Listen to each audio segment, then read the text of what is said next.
This is a Ferrari F430. Now if you're thinking about buying a coupe, a Spider, a super rare 16M if you're very lucky, or a Scuderia, you've clicked on the right video, because I'm going to take you through all the common problems, show you everything that can tend to go wrong, so you can go out there and buy the best example possible. Let's go.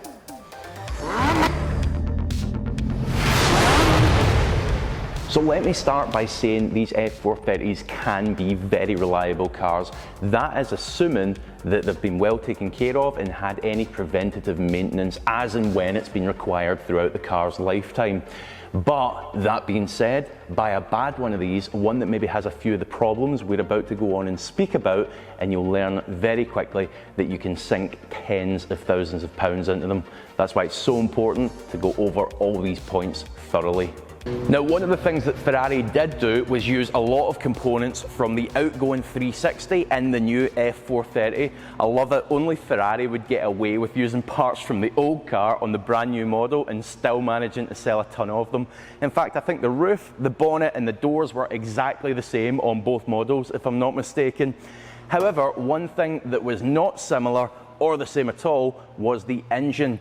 Brand new engine in the F430, it was a 4.3 litre, 486 brake horsepower engine, and it was a big step on for Ferrari both in terms of performance and maintenance, because it was the first mid-engine car that didn't use a timing belt and instead shifted to a timing chain. Having said that, one similarity between both engines is they use titanium connecting rods that could quite often be damaged by dirty engine oil. So it's really important that you ensure the service records on the car you're looking at are complete and intact. What would happen is combustion gases would sneak past the piston rings into the crankcase, contaminate the oil, turn it acidic, and then that acidic oil would eat away at and start to corrode those con rods we're talking about, which is going to require an engine rebuild. Now, one problem we did see with these F430 engines was to do with the exhaust headers for our American viewers, or manifolds if you're here in the UK. This is something that could happen on the 360s. In fact, it's fair to say it was more prevalent on the 360s than the 430s. And what happens is cracks form in that manifold. Now, a good way of spotting this is you can sometimes spot the localized bluing where the exhaust is starting to blow on the heat covers, or the other way of spotting it is listen out for a ticking noise when the engine is cold. It's crucial that you do it when it's cold, because as the engine heats up, the exhaust manifold expands and it would start to seal off these little cracks. Now, the next problem with those manifolds was that there's Precats built into them. Now, these Precats could sometimes start to break up, and the little ceramic particles from them could be sucked back into the engine on overrun. It's a very similar problem as to what we see on these, the early Gen 1 Gallardos, and it causes pretty catastrophic damage. It can score cylinder walls and do all sorts of nasty stuff inside there. So as you may or may not be aware, these, just like the 360s that came before, use a flat plane crank. Pretty cool engine configuration. We could get geeky on what's interesting about that, but being a buyer's guide, we're going to talk about the downside. And what is the inherent downside to a flat plane crank? Well, it's more engine vibration, so it knocks hell out of the engine mounts.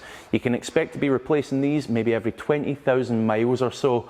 You'll know if it's due, because as you drive along on that test drive, if it looks like the engine's trying to physically hop into the cabin with you and moving about loads, then yeah, it's probably due a refresh. So one thing that's worth keeping in mind is these 430s use an old school heat exchanger in the engine to aid with cooling. It's also used for heating the oil up a little bit more quickly as well. Now, the problem being that they can sometimes spring a leak and the coolant will start to feed into the oil. Easiest way of spotting this is if the car is losing coolant but there's no visible leaks, that's probably where it's going. Next up, have a feel of these semi-recessed rear iconic lights that the F430 has. The problem is they've only got three little skimpy tabs holding them in place, and with the heat of the engine and everything else going on, they're pretty prone to fatigue failure. So if these are loose, have the supplying garage put it right before you take delivery. Couple of things to check before we actually get in. Number one, the windows on both sides. Take note of how they sit in relation to the roof. When we open this door, it will drop down a little bit to clear the roof, but make sure it's not already sat down. If that's the case, it needs a little bit of adjustment, needs lifting up. Next up, the door handles themselves. super common for the cables to either stretch or break, so make sure they work as expected on both doors. Next up, when I open this door, you're going to hear the F1 pump prime. Hopefully you can hear that on camera, but that noise should last for no longer than 3 to 5 seconds, let's say. Any longer than that, and it suggests that the pump is maybe getting tired or that pressure is escaping somewhere. Now, one of the super important considerations when buying a car like this is clutch wear. How worn is the clutch before you take delivery of it? Why is it important? Well, you can expect to pay at minimum £3,000 or £4,000 on a car like this to get a clutch job done. Now, these F1 cars are really good in this respect because anyone with Ferrari diagnostic equipment can get a readout to see how worn the clutch is and likely how many miles it has left. On manual cars, unfortunately, we don't have that privilege, so it's down to the old-fashioned technique of getting it out on the road, checking that clutch isn't slipping or juddering. Now, it's often very hard to advise how long a clutch is likely to last. We've seen considerably driven F430s last up to about 35,000 miles on a manual car, and a little bit less on the F1 equipped cars, maybe about 25,000 miles. However, if the car's been driven badly, you can cut those numbers by half. Now, regardless of the gearbox that the F430 you're looking at has fitted, be it manual or F1, it's going to have what was, for the time, quite a sophisticated EDEF system fitted. Now, this does two things. Number one, using hydraulic fluid, it can adjust how power is sent to the rear wheels. Number two, it can also independently brake each of the rear wheels as well. Now, there are reports, unfortunately, of the control solenoid for this EDEF having failed. So pay special attention to any warnings that come up on the dash out on that test drive, or when you're flicking through the Manifold settings as well. As a result of that EDEF independently braking the rear wheels, it's not uncommon to find a hard-driven F430 wearing out its rear discs and pads quicker than that of the front. So it's important to do a visual inspection of the condition of the discs.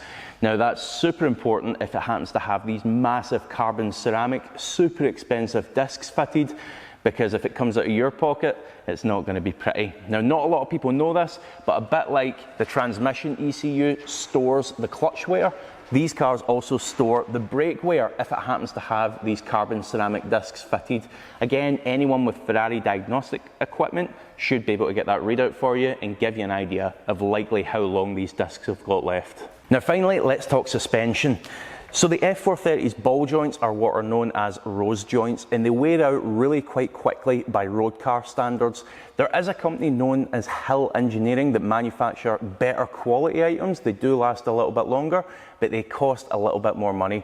Honestly, for the superior quality, however, I'd say they're worth every penny. So I'd look into them. If you do find a car is knocking over bumps, that's probably what it is. Get yourself some Hill Engineering ball joints, and that'll probably sort the issue. Now, the next thing to mention is track rod ends are fairly common as well. They wear out quicker than your average car.